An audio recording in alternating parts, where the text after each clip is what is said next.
Well, what's up, everybody? Welcome back to I Came With Fire podcast. We're here with Civil Air Patrol Second Lieutenant Adam DeRito.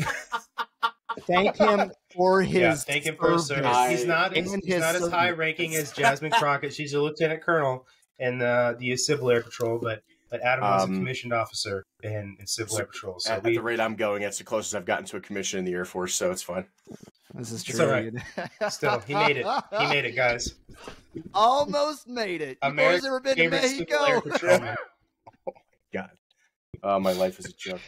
Is there like a name for Civil Air Patrol? Like, like Air Force, Airman, Army Soldier? Does Civil Air Patrol have like a thing? No, they call them Airmen. It's the same exact ranking system as the Air Force. Technically, it actually is the official Air Force auxiliary, just like the Coast Guard has an auxiliary. Mm-hmm. They do specify in search and rescue. So, like, if we're going to talk Civil Air Patrol for a minute, like, yes, most of the cadet programs are a joke, and they're like, it's a bunch of kids hanging out in an airport watching Adam gliders. Is actually actively recruiting for CAP. I am, but I will tell you, there's something called there's something called the Hawk Mountain Ranger School out in Pennsylvania, and it's actually probably some of the when I was there between like 2003 and 2006. It was like some of the hardest shit I've ever done, even like harder than stuff I've done in the military, because it was a bunch of ex-Rangers and ex-PJs just hazing children out there. So I think fucking loved that. Oh, I did. We talked about this when you came on Common Friggin' Sense, dude. I remember you telling the story. So, it's like these guys just making people hate their life. Dude, they were like, you get to pick 3 items, and then you're going to go. They blindfolded us, drove us out in a fucking off-road vehicle, dropped us off in the middle of nowhere, and said, go. And I'm like, what? And so you did a bunch of training up to this point. And to be fair, that's actually how I learned land nav very well. So like, when I was doing the staff cadet training out there in Pennsylvania, they dropped us off, and the 3 items I picked a knife, 12 matches, and a poncho, and everyone got to use a compass and the map you had. What kind of knife? It was a Gerber multi-tool. So it was a good bet. It was a good bet. No, I actually still have that multi-tool. I still carry it. That's not a knife, mate. Yeah, well, it was a knife for what I fucking needed to do. I skinned a rabbit with it, so it obviously fucking works. But, like, we did the calculations for that 3-day weekend. We hiked 26 miles, and I was in Corcoran Marauder fucking canvas boots with, like, wet socks. I got the worst case of trench foot in my entire fucking life.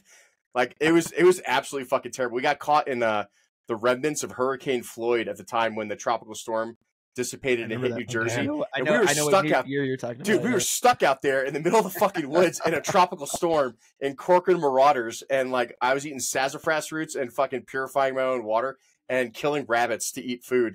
And then we finished, and they're like, "Oh yeah, you guys graduated Ranger staff, Hawk Mountain Ranger staff training," and we're like, "That was fucking crazy." Like the military's, yeah. Well, actually, the funny thing is they do have tabs. They do have tabs. Does it say Ranger? It does.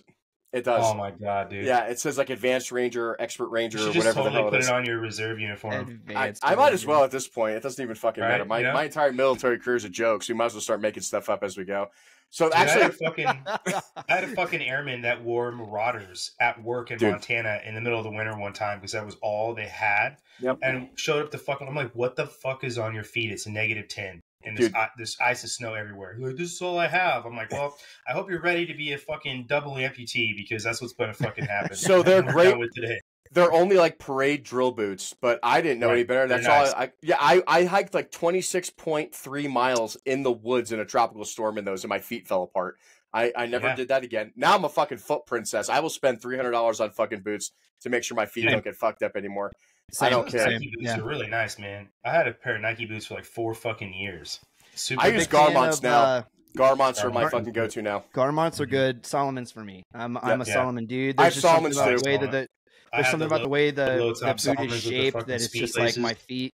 It's like a glove, dude, and I just love them. And I've always been able to like pull them out of the box, throw them on my feet, and just go. And I've never had a single problem with any of them. Now I will say this, and Solomon probably and REI is probably going to get mad at me, but for anybody out there that's listening, this is the trick: you get an REI membership, You buy your Solomons through REI, and then after you wear them for about a year, you take them back to REI, and you'd be like, "Oh, the treads on these Solomons failed me," and you turn them in, and they give you a new pair, and then you just keep updating your Solomons. Oh shit! That's how you. I do the same exact thing. I do the same because I did not know that. This is the way, boys. My intermediate boots are the Q4s. Solomons in like 5 years. Yeah. Unethical life hacks right here. Yeah, the Solomon Q4 is what I use for my intermediate boots, like the waterproof, like medium weather boots. But dude, I've saved so much money going to REI and just shopping. What do they call that? The what's that? The garage sale, whatever they have up there. It's just stuff where people turn it in. Dude, I got snowshoes for $20, and they were like $400 snowshoes. Oh my God. It's great, man. I'll just pop into REI and like between the two of them, because I go to the one down in Olympia and then the one up here in Tacoma, and then I live, like about an hour drive from like REI Mecca, the one in Seattle, like the OG REI. Yeah. And I'll go up there and just pop in, and like the garage sale that they run, dude, I've spent more money at the garage sale, but I come home with like a carload of stuff, and my wife's like, "Did you really need crampons?" And I'm like, "Yes, they were $10." I did the same thing. I got crampons, I got an ice axe, I got a whole bunch of shit. She's like, "You don't even mountain climb." I'm like, well, "Now I do." Well, I can now, but I can't. I also bought 2 cases of elk nuggets that expired in 2 days. So you gotta help me. Yeah, there you go. So you know what we're eating for dinner and breakfast. Yeah, nuggets. Yeah. So ironically, that's exactly how I got in a shit ton of trouble at the Air Force Academy. Because like after my so-called like Hawk Mountain Ranger experience, I showed up and just started making fun of everybody. So, Ranger. Well, no, it wasn't that. It was just like I thought the actual military was supposed to be like really hard, and I showed up and they were just like, "Here's how to fold your t-shirts," and I'm like, "We went to the wrong military academy." Probably. I'm like, I lost my feet. Like I disintegrated my feet when I was 15 years old. So. It was kind of funny, and the only reason I thought about this today, I found that picture, was because I was going. So in 2 weeks, I'm going back to D.C. I have 15 congressional meetings with senators and congressmen and stuff. Okay. And I was man, tell us about it. And I was reading through. Hold on. All right, so here's what we got to do. If you're here and you're tuning in, that was a hell of a preamble. Welcome. I'm your boy Chris, Green Beret medic, common freaking sense. Yeah, I'm doing the stuff up top tonight. We got in the studio Adam DeRito, our boy. Fanboy, second intros, like whatever, man. I don't care. Out in Colorado, we're gonna have a good time tonight. Thanks for tuning in, Brandon. What's up? How are you? You know the kind of day I've had. What kind of day have you had, dude? Oh, a good one, man. Just chilling, You had the opposite day from me. That's awesome. I guess, yeah. Yeah. I was just gonna say for you to finish your story, Adam. Yeah, I know. All right, I'll shut up now. So, ironically, my classes from the Air Force Academy, my class's year's promotion board to lieutenant colonel was today, like this week. So I should be an 05, and I'm an E5. So if you guys need to know that story, just go back and listen to the previous episodes. Yes. But anyway, so I was going through the paperwork because there's a bunch of senators and congressmen who want the backstory file to my Air Force Academy stuff. And I was flipping through my cadet disciplinary record of all the stupid shit I got in trouble for at the Air Force Academy, which was a joke. And it was like, Cadet DeRito can't stand in a position of attention because he keeps calling the cadre fat and lazy. Yeah, how dare you get sexually assaulted, Adam? What is wrong with you? I was just like, that was me. Day one, I was cutting shit to the Air Force Academy. Good for you, man. But that's why I was just hated day one. It was just like, I came to the Air Force Academy thinking that it was like the pinnacle of achievement, that these were all going to be badass military people. And I showed up and it was a bunch of fat kids who didn't have haircuts. And I was like, and I wasn't joking when I say this, I had a harder time in the Civil Air Patrol than I did through Air Force Academy basic training. Isn't that fucking crazy, dude? It's such a joke. Absolutely fucking nuts, man. So maybe Congresswoman Crockett had something to it. Right? She's a lieutenant colonel, dude. She's probably got her Ranger tab too, dog. Yeah, you better think of her cervix. She's not on the roster. There's actually a class roster that they keep in perpetually since the 1960s. Civil Air Patrol Rangers saving the day. So when shit really hits the fan, do you guys get deployed? Like you guys get like activated like Manchurian candidates, and you're just like. So ironically, only for search and rescue. So I'll get into this. So the Ranger Fuck the group. PJs. Yeah, the Ranger group in the Civil Air Patrol actually is specifically tailored towards search and rescue mission stuff. So, like, when the Columbia disaster happened or when planes go down in different states, they actually send out Civil Air Patrol Ranger contingents to go out first. So, they're actually specifically trained just for that. So they haze the fuck out of these kids and put him in the woods for weeks on end with shitty Alice LC2E gear to like learn how to survive and do woodsmanship and fire starting. And like I said, half of my instructors were all former Rangers or former PJs, and it was just like their way of hazing children and not being held to UCMJ standards. And like I said, some of it was worse than anything I ever did in the military. It just gets in the way. Let's just be honest. I was just going to say that, like, it almost makes sense when you think about it, having been in the military myself, that the Civil Air Patrol has something like that that's harder than certain military training, because there's got to be less oversight for Civil Air Patrol. So you can totally have less oversight. ex-Rangers and PJs come in and just smoke the shit out of teenagers and treat them like crap, because there's not going to be any sort of backlash from it. So it kind of makes sense, I guess, in a little bit when you think about it. Oh, they did. I mean, like, our morning PT was to run 5 miles in like Matterhorn boots and BDUs, like boots and utes. Well, there you go. Yeah, like that was there you go, at like 14, 15 years old. It was like, we're going to run 5 miles. We're going to sing cadence the whole time.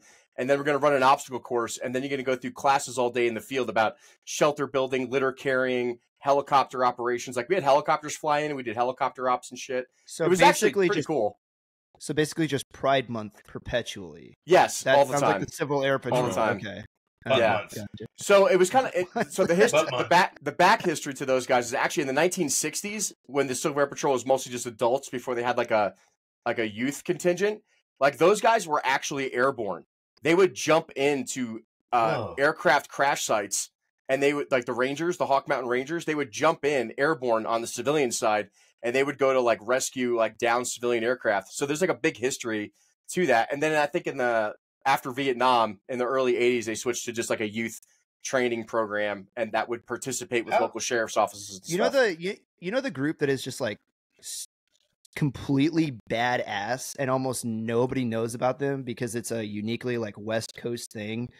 The smoke jumpers. Oh yeah, those guys are fucking badass. I was actually thinking about that when you were talking about them. The Civil Patrol those guys are badass mofos. Like, could you imagine just putting on your gear and then it's like, and then here's your firefighting gear and here's your flame retardant clothing, and then you just jump in. Like, by nature of what they do, you can never see the drop zone because they jump into active forest fires. So they don't know where the drop zone is. So they all have to be basically like Halo qualified, have to be able to like navigate their way in, hit the ground, get together in their little LGOPs, or I don't know what they call them. It's little groups of paratroopers for anybody that's not airborne, you know, but like they get together in their little troops and they go up there and they're just like, it's you, me, and this fire, boys. Well, like, and like, if you're looking at their PT test is actually insane. It's so, first of all, they have to super cool. They jump in mostly T-10 Deltas, like if they're doing static line operations, and then they have to jump in a rough terrain suit. And most people in the Army never even experience a rough terrain suit. It's like a fucking mask, so you don't get punctured because you're jumping into trees. You're guaranteed you are going to hit fucking trees with a chainsaw, with a fucking chainsaw and all your gear. Dude. Right? Yeah, smoke jumpers have my full fucking street cred because those guys 100%. Are way more badass than any guys in the Army. Because the Army, they're like, safety, and we have to make sure the drop zone's cleared, make sure there's no potholes in the ground. Smoke jumpers like, fuck you, you're jumping into that mountain and hitting that tree. I found the PT test right here. Is that over 13 knots? Sorry, can't jump, boys. Smoke jumpers are like, get out of the way. We got this. Hold on. All right. So this is the PT test. It says it's a 1.5 mile run in 11 minutes or less, only 25 push-ups, 7 pull-ups, 45 sit-ups, carry a 110-pound bag for 3 miles in 90 minutes or less. Is this the initial entry test? Yeah, but that's still harder than most Army standards. Stuff. Yeah. Well, that's more than the Air Force PT test. 11-minute mile and a half. That's you have like it. That's 6-minute mile pace. Whatever like the youngest age group is for the Air Force, I want to say I could probably just look it up real quick, but I think it's like 13:27 or something like that for the 1.5 miles. And not only that, the Air Force is 100, but it's a 110-pound ruck for fucking. That's nuts. The AFSOC standard 65. And you got to think about they're in the Sierra Nevadas, like you're in the mountains, in the forest, so you're taking that ruck up and down mountains. Like it's not just a road march at that. 11:57 is the time for like the 18 to 25 or whatever age group. Yeah, that's booking. Is that the Air Force? 11:57 for 1.5 miles. So in the Army, we still have the old standby 2-miler, which the Army is the only force that still uses it, and for us, it's still 13 for the youngest guys. So it's a 13-minute 2-mile time. Is maxing. But we don't carry a 110-pound ruck. No, that's no snake. That's fucking nuts, man. When I was at well, I did in Ranger school, but yeah, no, not on a daily basis. But not Civil Air Patrol Ranger, okay? No, that doesn't count. You got a second lieutenant in the yeah. Civil Air Patrol, and he's a Ranger here, okay? Now, I actually had a buddy from tech school. We were at Maelstrom together who was a smoke jumper before he came into the Air Force. He came in, he was 30. Wow. Yeah. And his fucking back was all fucked up, like already. Oh, but, yeah. Yeah. It was. But he like would talk to us like, you know, because we had a bunch of 18 to 22-year-old kids on our flight, right? And they're all like bitching about shit. And he'd be like, what's a flight? Shut the fuck up. A flight is essentially what the Army calls a company. A company, okay. Yeah. No, but no, it's actually platoon. Flight's platoon. Is it a platoon? Yep. Whatever.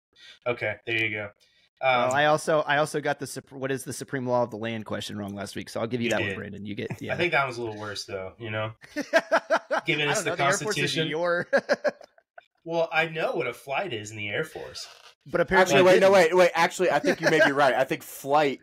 No! No, I'm just going to correct myself. A platoon is a platoon. The Air Force would call a squad. The Air Force would call an element. Element is a platoon. Flight is a company. Yep. Yeah, okay. That's what I thought. Right. Yeah, see, boom, not wrong at all. Anyway, that fucking Brandon Airman would bitch about shit. He would be like, "You guys better shut the fuck up. You have no idea what the fuck you're talking about." And he'd like go into this like, "Man, I'll tell you this one time I almost burned alive." Like it was like being in the room with somebody who was like back in Nam, but he was only like 29 years old. You know, they're like, "Oh man." Yeah, dude, he was fucking Japanese American too. Takeuchi was his name. He's like, you guys better shut up. The CCR comes out in the Hueys, and then the cat faces are coming out in the fucking beam. We were on the same page. Yeah, right. Forrest Gump's in the background, like. They're like engines, exhaust. Exactly. Son, got this, dog. Let's go. That's all we need, dude. So good. M16s, full send. OD green. Hell yeah. Adam, can you tell us what's going on in?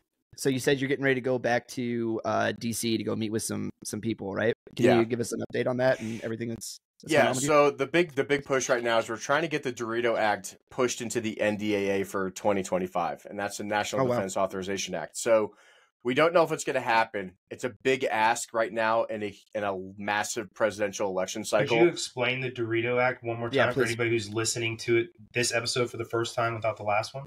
Yeah, sure. So the DeRito Act is named after me, and it's what happened at the Air Force Academy for me. But basically, it makes it illegal for the military to falsify your mental health records for reporting sexual assault, harassment, and misconduct in the military. Because in the entire...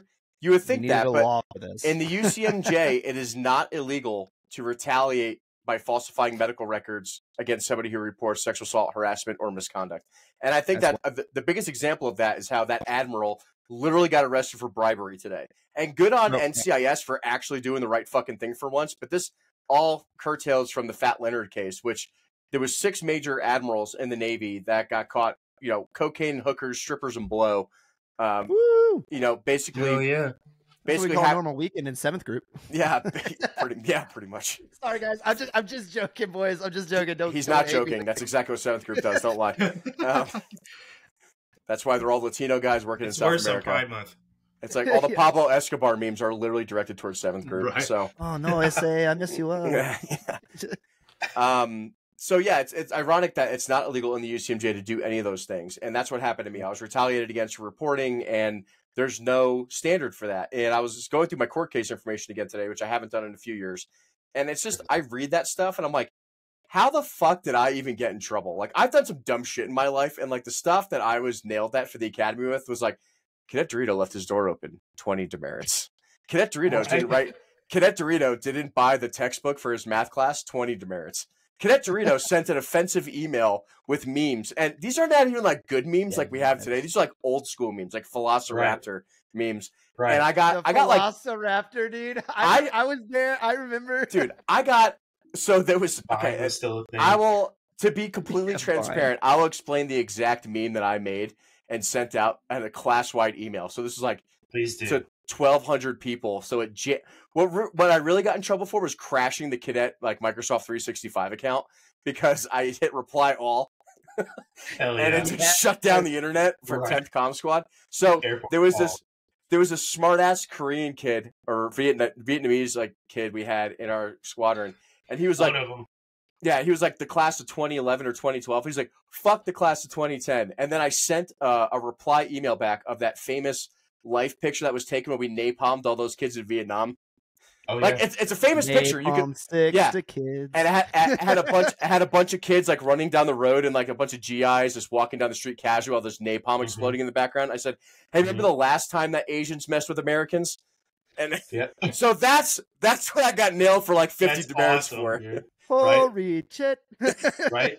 But I mean, compared to the standards of what memes are now, I'm like, so Brandon, I you gotta do your Vietnamese, dude. You gotta do it. What the fuck you mean? You come to me, big boy, I fuck you up. So I sat in my room for like 50 hours for that, and it was like, I'm so sorry for misusing government network. So that's what they gave me. It was like misuse of government network, and I'm like, okay. For showing something the U.S. government did? What do you mean? Yeah. Well, that's that was the thing. It wasn't even when you hold up a mirror. It wasn't even like a meme. It was just me replying with a picture that I Googled. Right. Yeah. And don't you make me bleed my own blood. Like, look, I'm not saying I was right. I'm not saying that it was not intentionally made to be like, harmful to that person. Just a gif of the nuclear bomb exploding over fucking Hiroshima. Just just boom, Actually, the next kid, the first rice burner. This is why, I won't say his name. Asian females shouldn't drive. I won't say his name, but actually, so my email was the Vietnam picture, and then the next email was that exact thing. So he sent out a picture of Hiroshima. He's like, oh yeah, this is the last time Japanese messed with us too. He didn't get in any trouble, but I got nailed for the Vietnam picture, so go figure. Infinitely worse. Oh, yeah, because we wiped out like 50,000 civilians with one bomb. Listen, we dropped the sun on this country twice. Dude. That's awesome. So anyway, that's 2007 memes that got me 100 hours of sitting in my room in service dress staring at the wall doing homework. It was a great time. Memes. Right, which is the military version of putting an adult in timeout, which is obviously that to you. There is nothing worse than taking somebody's time. And in the military, I have seen the most sadistic and the most inventive ways of stealing people's time that I've ever seen in my life. You can smoke a kid. Yeah, you can smoke a person. You can literally beat them. You can cause them physical pain. Nothing hurts worse than taking your time. And I'm telling you, as a person that's had so much time stolen from me, you will never know pain until you're just sitting in the bottom room of a building, looking at your phone, going, "There's no reason why I shouldn't go home right now." No, it's not 1700. You will sit here because the first sergeant might have something for you, and you're just like, oh, and we didn't even have smartphones back then. We had flip phones that I could only text 160 characters. So it was like, well, I only have 50 text messages this month. I'm out of text messages. I'm just gonna sit here. I can make a free phone call. Dude, my service dress, I think I had to burn that jacket when I left the academy because I had so many sweat stains from me wearing it so long, just sitting in a chair for hours and hours on end. I think this was like 2016 or 2017. We were rolling in on holiday block leave with, American Ramadan. So if you guys don't know, like basically the entire Department of Defense shuts down from about December 15th, December 18th, something like that, until like January 2nd, 3rd, 5th, something like that. Personnel is it's November, that's for sure. Yeah, nothing happens, right? Unless you're deployed, and then it's just like, again, you're just sad panda because yeah. But I remember getting ready to turn in my leave, and somebody had done the very thing that you were talking about. They, for whatever reason, they must have worked on the FORSCOM general's staff at the time, because they emailed the FORSCOM general their specific leave form, and it was like a sergeant first class. But the problem was when they typed in the FORSCOM general's like AOSO, like whatever, like his code, it went to all FORSCOM, the whole army, and it was like I remember this because I got that email. I got that email, and then the military, and then people kept hitting reply all saying, "Please remove me from this list," and it like shut down the army email for like a week. It did. The whole army email shut down the week of December and then the general at the time, and it was prior to General Milley, but the general at the time was like, "Stop replying to this email," and the whole thing went quiet for about 12 days, and then some random specialist. The day that the sergeant first class leave form was like set to be done, This random specialist went in and went, reply all Army. How was Sergeant First Class so-and-so's leave? Just wondering if they checked back in okay. And like, the whole chain started up again. And it was one of the most dead. Right, yeah. It was one of the most glorious things I've ever seen. I don't know who this specialist was. He was the hero that we needed, not the hero we deserved at the time. God. But he must have been ETSing, he or she. And they were just like, absolutely. I've got 3 days left. Like drop grenade. He just like hands in his cat card and goes, "See you later. I'm out." Yeah. Yeah. Oh, that's fucking epic. I don't know if you guys heard this story, but this just happened last week. This is super fresh off the presses.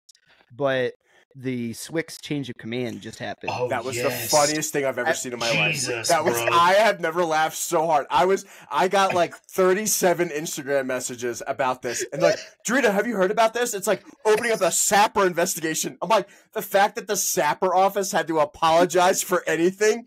If you need mental health counseling, I'm like, I need mental health counseling because I just watched an African-American man stick a butt plug up his butt while masturbating in front of the SWCS change of commission. I was like, people have just gone, fuck this, I'm out, fuck these people, I don't care, because I can't imagine. First of all, they've already found out who did that. And that person either ETS'd or has never returned or showed up for PT ever again. Watching you, sir. Epic. Epic. You made the entire Army apologize for that, and I've never been more proud of someone in my life. I wonder if that dude in the video knows that he's famous. If you guys don't know what we're talking about, just go out and look up SWCS change of command. It's completely Googleable. I'm not going to tell you what happened. Adam described it pretty well. There's a screenshot of it. Like, there's a screenshot of it. Like, that went out on Instagram within like 20 minutes of it happening too. It's the unedited version on fucking X. Oh man, you know what? You know what that says though. It just kind of says that this entire. Some people just want to watch the world burn, Master Wayne. Seriously, they do. But I think what this shows is that like people are so fed up with being choked down with this woke bullshit or any of this other crap going on in the military. Like, you want to know what? That they're just like, you know what? Fuck this. I'm going to offend so many people that you can't even say it's offensive. You know what I mean? Because at the end of the day, like, we can't, because it's right before Gay Pride Month. It's like, you can't even, are you offended? Because this is how apparently 20% of you think. And we have to support these people in their way of life. So maybe we're just supporting the people in our chain of command who might participate in these activities. I don't know. Well, but that brings up a really good point. Did you guys see this? I put this out on the Common for Consent page earlier. Oh, and now it's having a hard time not showing up. But I put this post out. The Naval Special Warfare Command, SEAL and SWCS teams put out a version of the pride flag. Come on, right? Diversity is their strength. You're making this up. They did. No, can't make it up. I don't know what's gayer, the fucking SWCS picture or this one. Right here. Here we go. So if you guys can see this is what it looks like. So here's what they put out. I thought you made that. I thought that was a joke. No, dude. No, oh my fucking God. This is the Navy playing itself right now. Everybody expects this from it's already true. It's the Navy, you know? That's what they put out. And that's why I was like, dude, you can't make it up. The jokes write themselves. Like, I didn't put that out. The Navy put that out. There it is, man. You know, to be fair, even the one guy who was a Navy SEAL who came out as gay and transsexual even said, nope, I'm going back. This is dumb. This is dangerous. Right. We should not be doing this. I wore high heels and a dress in the Pentagon. I regret my decision. And now he's all about God and Jesus and doing the right thing. And good for him. I've actually talked to him a few times in the background.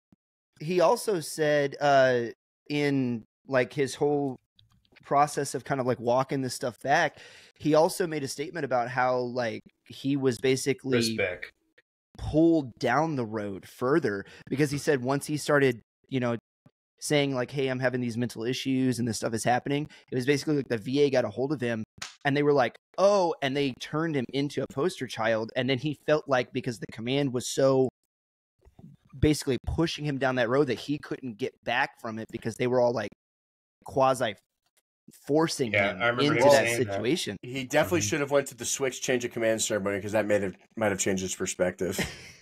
Dude, he'd probably start fucking beating the shit out of people. Get that gay shit out of here. Oh man.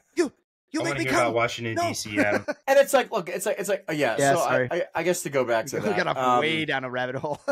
Or it's all related though. It's all related because everyone in Congress has no idea what they're doing because they keep supporting this crap, right? So yeah, they're all just jerking each other off. So is it going to get put to the NDAA this year? Maybe. If it doesn't, we're going to push for it again next year because I mean, legislation actually gets years to get put in. I've been doing this for 14 years, and this is the 5th year we've been trying to put this act, the DeRito Act, into the NDAA, and we're getting even closer. And I will actually give a shout out to Congressman Wesley Hunt. His office and he's in Texas.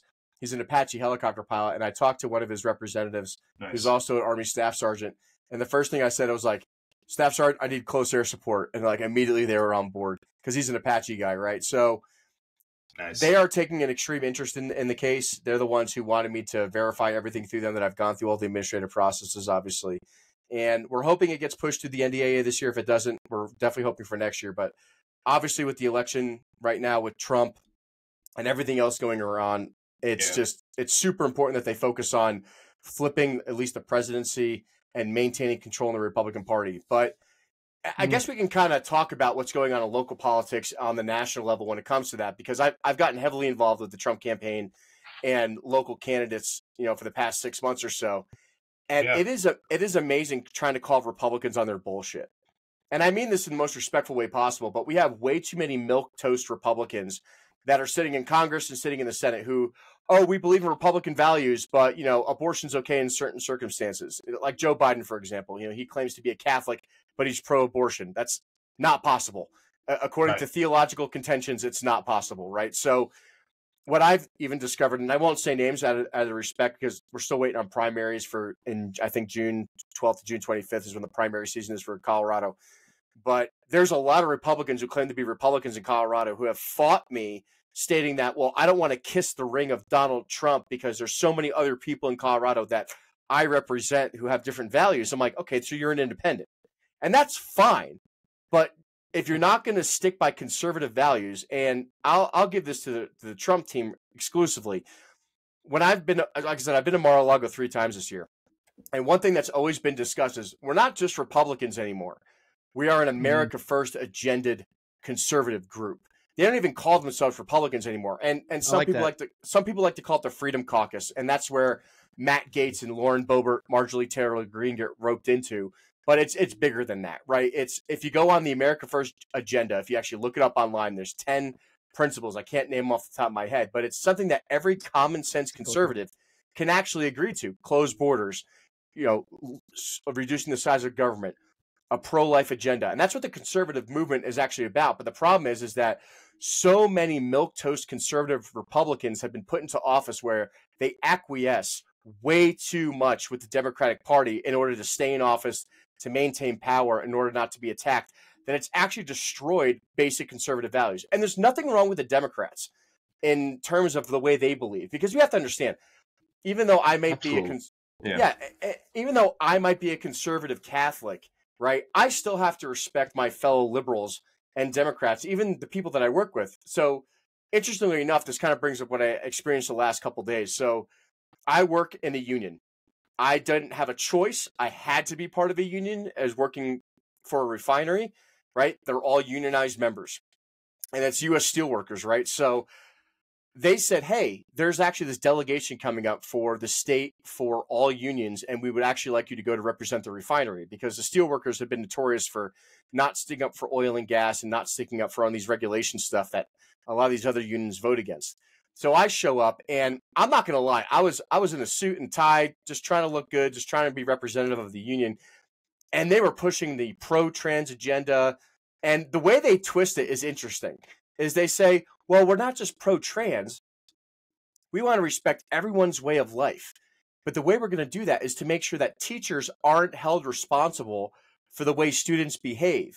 So the reason why we want to pass the pro-trans agenda is so that teachers can't be held legally responsible for genital mutilation or anything else like trans violence or anything that goes on in these schools. And I sat there and went, what the fuck does that have to do with anything that you're actually talking about?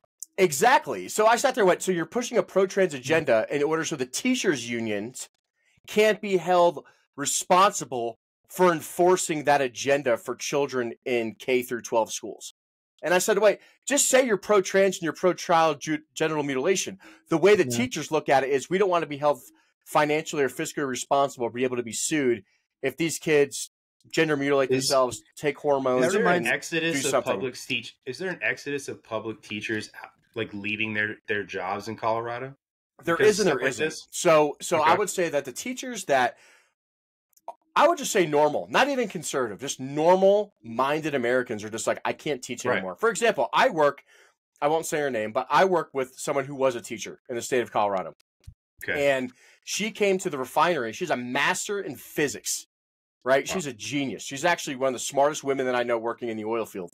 And she's like, I just can't teach, even though she's an independent atheist. Like, she's not even conservative, not even liberal. She's just like, I can't be involved in a system that pays me so little money to do the job that I've done and not actually care about these kids that mean a lot to me. So it's kind of like the military. The people that we have left in the education system are the best of the worst, right? Now you have the people who want to be involved in that system and they want to perpetuate this stuff to maintain their jobs. And now they're just trying to say, oh, we're pro-trans because we just don't want to be sued for kids making their own decisions. And if we don't tell parents that they want to cut off their dicks or whatever else or have mastectomies when they're 12, it's not our responsibility. So everyone's free to do what they want. And they try to rope it into this whole freedom thing, and it's not an accurate representation. That's starting to sound like a quasi-libertarian argument. And I've always I have my libertarian phase. I think anybody that like first gets into politics, libertarianism, it sounds very good on the surface, right? And then you get into it, in libertarianism now, I truly believe, is the politics of the lazy and the ignorant. Because it sounds great. You just say, I just don't want the government choice for president this year. Oh yeah, and that's kind of where I'm going with this. But it's like, no, at the end of the day, just saying government has or shouldn't have anything to do with my life, just get government out of my life. Like, sorry, your head's in the clouds. You don't understand how law works. Law necessarily compels behavior. That's the point of a law.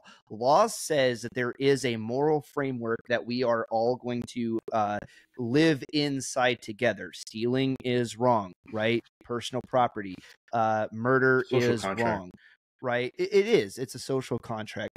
And that's why, kind of cutting to the end of this argument, I usually tell people that the Constitution, the Declaration of Independence leading into the Constitution, underneath the brilliance of John Adams, Thomas Jefferson, and Benjamin Franklin, it didn't give us the freedom to do anything we wanted to do.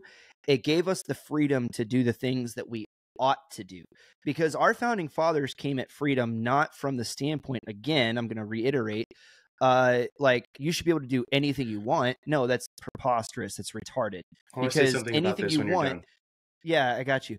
Anything you want, right, says that I can walk into my neighbor's house right now and take the beer out of his fridge because I just ran out. That's anything I want to do. But no, there's a certain social framework that we all abide by together, and that's what the law gives us. It gives us a moral framework of this is good, this is bad. Where does that moral framework come from? Well, if you dig back into Western society a little bit further, then you're going to find Aristotle, Plato, you're going to find the Bible, the Enlightenment, which is the biggest moral framework that we have, right? And that is the idea of the 10 Commandments. If you filter it all back down, you guys are going to get super mad at me, but don't get mad before you Google what I'm telling you, because I'm guaranteeing you that you're going to find out what I'm saying is true, that if you go all the way back, you're going to find the 10 Commandments. The 10 Commandments is the very basis for all moral law in Western society. That's where it all comes down to. God is first, stealing is bad, murder is bad, coveting is bad, adultery is bad, right? Like you can't do these things. You can't take your neighbor's wife, his stuff. You like, we all have to have the ability to worship God the way that God says we're supposed to be able to worship him, which comes into you shall have no other gods before me. That's all this stuff. So when our founding fathers left England, left the Anglican Church, which I'm, kind of tying church history into political history right now, but basically you had, King Henry VIII, which grandfathered or grafted in the Anglican Church and basically got the head of the English Church at the time to start changing the laws of the church and changing the scripture itself, because he was mad that he couldn't divorce his wives. Right? Henry VIII I am, Henry VIII I am, I am. Yep. Right? That's the whole, like, he had 7 wives, and the whole the whole thing. Go look it up. I'm not lying to you guys. And so that's where our founding fathers were like, screw this, I'm out. Puritans left. They said, we don't have the freedom in England to worship God the way that we believe the Bible says that we're supposed to worship God, because the king has grafted the church, right? And is now changing the Holy Scriptures. Basically, he's changing the way that we're supposed to worship God. So we come here. We sailed across the sea so that we could worship God. And that's where, again, I come back to liberty is not the freedom to do anything you want to do. Liberty gives you the freedom to do the things that underneath God, underneath a moral framework, you should be, you ought to do. These are the things that I should be allowed to do. That's what it gives us. That's the liberty that we have enshrined in the Constitution. So before the ratification of the Constitution, obviously you had the Federalist Papers, which was essentially, John Jay, a couple others trying to convince Alexander Hamilton, trying to convince others that they needed to ratify the Constitution, that the unionization of the states was what needed to happen. But the Anti-Federalists, which are the people who were trying to say that unionization is not the right way, and on the big level, they were wrong, but there were some things that they did get right. So one of the things I like to say is that one of their arguments was that the Constitution says rights, and that it basically implies that you're entitled to all of these things, okay? And that what they wanted was language that said that these are responsibilities as well, that these rights aren't just given to you, they are given to you, but that they require you to have a sense of duty about them. And this is one of the anti-federalist notions, basically, and issues with the Constitution, was that it said the language was rights and not responsibility. So just kind of supporting what you were saying, essentially. No, that's really interesting. And I want to say the reason that Thomas Jefferson used the word rights, there's a difference between, and Adam, I'll give it over to you after this because I know that you have a lot to say about this, but there's a difference between positive rights and negative rights. In the original language, the idea of having rights, the three fundamental rights of life, liberty, and the pursuit of happiness, was that Thomas Jefferson said they were endowed to you by your creator. They are inalienable. Like, that is to say that they cannot be separated from you by by virtue of being alive and being a human being. God himself endowed you with your life. You have that. At birth. I should not be allowed to take that away from you, which is why abortion is murder. I'm just going to leave that there. I should not be allowed to take that away from you as another person. Life, liberty, again, we just talked about the freedom to do the things that you ought to be able to do to worship God in the way that is right, not what right is incorrect. And then the pursuit of happiness, that by virtue of being a human being made in the image of God, you have the right given to you by God, undivorceable from you, to follow that line and do the things that bring you happiness, so long as you are, following under God. Because again, we've talked about the right to do the things you ought, not to do anything that you want. Whereas today, there's we keep seeing this word right used in a way that it was not originally written in those texts, and that's now we're starting to talk about positive rights. You have the right to an education. You have a right, to a college education. Anything that requires somebody else's labor is not right. You have the right to vote. Thank you, John Locke. I really like that. You have the right to housing. I don't understand. Not right. It's like you have the right to medical care. That's another good one. No, these are all positive rights. You're saying that you want government to tell another person that they necessarily must give up their own free labor to give you this thing just because it exists out there. That's like saying you have the right to music. Like, okay, if you want music, go out and learn to play a guitar, my man. Go, learn to do that for yourself. You have that ability, but you don't have the right to compel another person to to be forced to give it to you. Same with right. And so there's a difference between making somebody use their pronoun. Positive and negative rights. And on that, Adam, I'll give it back over to you because I know you look like a bulldog on a bone right now. You got something you really want to say. Well, I mean, for the most part, I think most people have to understand the people that wrote our Declaration of Independence and Constitution were ranging between the ages of 20 and 35. right? And they were all felons. Excellent. Like if they were ever caught, if we ever lost the Revolutionary War, they would have been tarred, feathered, executed, hung, drawn, and quartered, and burned, right? And their entire estates subsumed by the king, and absolutely. And most of those people did lose a lot of family, and they did lose their homes. They were burned by the British and everything else. And like the Patriot is obviously a bad representation of this. It's kind of like a conjumbled version of it, but I think it's the best version. We should just say that's accurate history, just like Braveheart. But it's the reality of that. These people actually believed in these fundamental rights based upon John Locke and natural law and everything else. And what the problem is that Americans become way too complacent and safe in their understanding of that, and they've misconstrued it. And I've seen that with a lot of Republicans running, not only in the state of Colorado, but other states as well, is that they're like, oh, we have to cave to this because we have to work with the other side.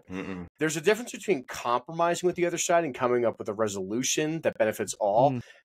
And there's a difference between compromising to a point where you're violating the fundamental values that you ran on. And I'm seeing that with a lot of conservatives in the state of Colorado, is that, for example, many of them will not sign on to Trump's America First agenda. And I sat there and said, if you don't sign on to the America First agenda, which puts this country and its needs first, because we've put everyone else's needs before our own for so long, then you're not going to get an endorsement. You're not going to be supported by the new GOP, the new RNC. And I think a perfect example of that was like what happened with Gabe Evans today. So Gabe Evans, I told him for weeks on end, hey man, if you don't sign this petition, who is he and what's he running for? So Gabe Evans he's a good dude. I like Gabe Evans. He is a helicopter pilot in the Colorado Army National Guard. He probably dropped me out of helicopters a few times when I was with 519. But the problem is he signed like an anti-gun bill. And I think it was like HR 24107, where we don't like that, Gabe. Where it stated we should be able to take guns away from people who commit carjackings and people who are determined to be mentally ill. Well, what determines that? I can understand murder. I can understand like those things. Like, all right, those are actual like felony issues. But for sure, somebody stealing a car or somebody determined like from red flag laws, basically, that they're not. And once you've been found guilty by a jury of your peers, correct. I do not support confiscating anybody's weapons until you are found guilty in a court of law. Everybody deserves their day in court. Exactly. And that was his biggest contention running up into the election right now. But he finally kind of wised up, in my opinion, and he finally said, I unilaterally support Trump. And he had over 65% approval rating. So Trump actually today did give him an endorsement for District 8 against Yadira Cavero, who, sorry, Yadira, but you're kind of my arch nemesis in the state of Colorado, because she's my personal congressional representative, and she will not support the DeRito Act as of right now. Maybe I'll change her mind next week. What's her reservation? She's a Democrat. She doesn't want to get involved with the Air Force Academy, right? And this is something where if you're a representative, you have to understand you represent everyone in your district: conservatives, libertarians, liberals, non-affiliated, right? And if this is like, hey, the Air Force Academy committed a crime, they violated my constitutional rights, this would actually probably make you look good that you're opposing them. But the problem is that the Air Force Academy has so much power in the state of Colorado when it comes to representatives and everything else. It's actually dangerous. And that even goes into District 5. District 5 is being thrown up from Dave Lamborn. He's retiring and leaving Congress. And there's a guy running to replace him called Jeff Crank, and he's just one of those rhino Republicans, Republican in name only. And Dave Williams, who's actually the chairman of the Colorado GOP, is running against him. Well, Dave has gone out there and stated the same things. I'm America First candidate. If you don't abide by the America First candidacy rules, then I'm not going to support you in your candidacy. And until today, he even opposed Gabe Evans in District 8 because Gabe Evans couldn't get on board with the Trump agenda. But finally, he got his endorsement from Trump. So I'm hoping that the Colorado GOP changes their mind on their endorsement, to try to move that forward, because flipping District 8 would be huge, because you're talking about flipping District 5, District 8, and holding on District 4 in Colorado. District 4 is where Lauren Boebert's running for. She's moving from District 3 to District 4. To 4, yeah. I remember. Right. So it's a big deal. So we all know that obviously Colorado is not going to go to President Trump. It's going to go to President Biden because there's way too much liberal density in the state of Colorado. Sure. But flipping enough districts to get enough congressional representatives that are Republicans or America First conservatives, I should say, would actually enhance Trump's ability to not only maintain Republican control of the House or the Senate or, judiciary picks for the Supreme Court. Like, these are actually concerning issues. So that's why I've gotten so heavily involved in local politics and trying to push the Trump America First agenda, is because I'm sick of milquetoast conservatives that don't do anything. You know, for example, like Doug Lamborn. I've dealt with Doug Lamborn for over 10 years fighting the Air Force Academy, but because he's paid off by the Air Force Academy Falcon Foundation, he has no interest in being involved. So if you're afraid to oppose corrupt institutions in the government, then you shouldn't be in a position of government in the first place. There is no point in time, and this is just my personal case, where the military is considered the fourth branch of government and is more powerful than the executive, the legislative, you know, and the executive branch, right? Because that's what we're getting to right now. And I think this is a really good transition point, talking about Ukraine and Israel, right? Is that the military unilaterally... That's why the military is supposed to be under the command of a civilian. And I think that's exactly why the president is supposed to be a civilian, for that exact reason. Exactly. But the problem is you have the last 20 years of the GWAT. And I'm sorry to every single veteran, but I'm going to call out all the fucking vet bros here right now, is that the military has been put on a pedestal that they can do no wrong, that they are perfect, that we should salute every guy wearing a uniform. And I think you guys would agree with me. There are plenty of fucking shitbags in the U.S. military that not only perpetuate the issues I deal with, sexual assault, retaliation, harassment, but that are just not doing the right thing. There are good dudes. They're great people in every unit, in every branch. I left 5 years shy of a retirement. Exactly. But the problem is that the Americans as an entire population have been sold this lie that because you serve in the military, you're a good person. If you're anti-military or anti-soldier, airman, Marine, Guardian, whatever you want to call them, seamen, because I like saying seamen because it's funny. They are seamen. You know, that you're anti, you know, military. No, I'm not. I will tell you that, like, probably 75% of the people I served with should not be serving in the military, should be in jail.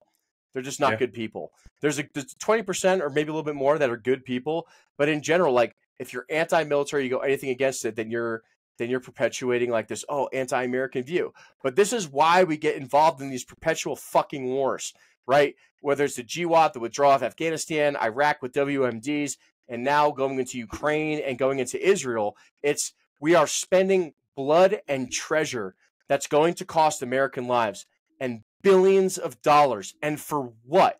To what? Increase the military? Okay, I understand. We're sending all our old shit over there so we could build new stuff here and create jobs. That's the main Republican contingency, is that, well, we're creating jobs because if we give $68 billion to Ukraine, we're getting $68 billion of equipment, and we get to build another $68 billion of new stuff, and we need new stuff. Yes, that's true, but we can also update our stuff and transition that equipment in other ways.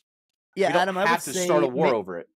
Maybe do just a little bit, because you can say some things that I can't, because you guys understand the situation that I'm in at the moment. But maybe do just a little bit expose on how the military-industrial complex works for people that don't understand, as far as like how like Lockheed Martin, Raytheon, like the big civilian agencies that get the government funding and the government contracts and then go and like how the money actually changes hands when a law is passed and then it goes down range. And it's like, because what the American population, I think, understands is like $95 billion goes to the Ukraine effort. But then what they don't understand, and how the three of us really get how it works, right? Because I've been a FOO and a pay agent, and I'm getting ready to be again. Like, I understand how this stuff works at a visceral, like on the ground level, right? Maybe do a little bit of explaining for them what happens to your tax dollars as soon as Congress says, okay, it's going to here, and then all the steps in between and like where the money actually goes. Well, that might be worth it for people to understand. Yeah, for sure. I mean, and to be fair, I also got in trouble for the last time I was on the Two Mics Live podcast. Like, somebody apparently saw my. Yeah, they're like, oh, Sergeant. I was tuning in. I saw it. They're like, oh, Sergeant Adam DeRito, Intel analyst, is talking shit about the government. I'm like, I'm not on Title 32 or Title 10 orders. Get fucked. And I can use my rank and position. Nobody knows what that means. As long as I'm not endorsing any political candidate, which I am not. So. You know, I unfortunately, Jag, I know the laws better than you do because this has been my experience for the past 14 years. I can attest to that, man.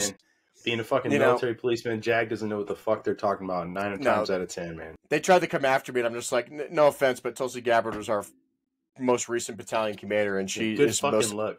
She wrote an entire book about how she hates Biden and left the Democratic Party. So if you're going to come after somebody for speaking politics, like, why don't you go after her first? We'll talk about it later. Right. But in general, it's what happens is we allocate billions of dollars to these companies. And every time I fly into D.C., the first buildings I see are Raytheon, Lockheed Martin, Boeing, literally surrounding D.C. And this is one thing I have to give President Trump. Trump even said, not only does he want to fire like half of the federal government off the bat, but he wants to move this stuff out of D.C. and move these government agencies around the country and establish them elsewhere, like he did with the Bureau of Land Management. You know, he moved them to the state of Colorado during his tenure. And it was great because you're reducing the ability and the access for these lobbyist groups to continuously run around Longworth or any of these other congressional and Senate buildings, right? And I see that every time I go to D.C. I'm going to D.C. on my own volition and getting these meetings because of the connections that I have. And all I see is lobbyists lined up out of every single congressman or Senate office. And for the most part, and all due respect to all these people that are elected representatives, they're clueless to what's actually going on in the country because they're so insulated into D.C.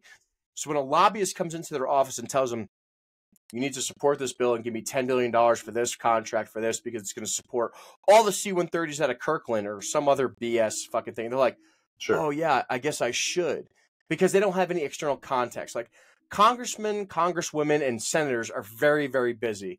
And for the most part, it's their staffers who give them the 5 bullet points from these meetings that they have with lobbyists for things that they have to initiate. So if we can reduce the amount of lobbyists and the amount of special interest groups that are in D.C. by dispersing these offices around the country and actually getting to the heart of the issues for constituents like myself or anyone else trying to get real issues changed in their local districts or their states, we'd have so much more of a productive government. Because at the end of the day, these lobbyists and all these special interest groups come in and say, well, hey, we're going to donate $250,000 to your reelection campaign if you can help us push this bill. And I, as much as I didn't get along with him, Congressman Ken Buck, who just left District 4, who Lauren Boebert's now running for, he wrote a letter to the editor basically explaining this. He's like, if I wanted to get onto the National Defense Authorization Act Committee or the Armed Services Committee or anything like that, I needed $250,000 to get a seat.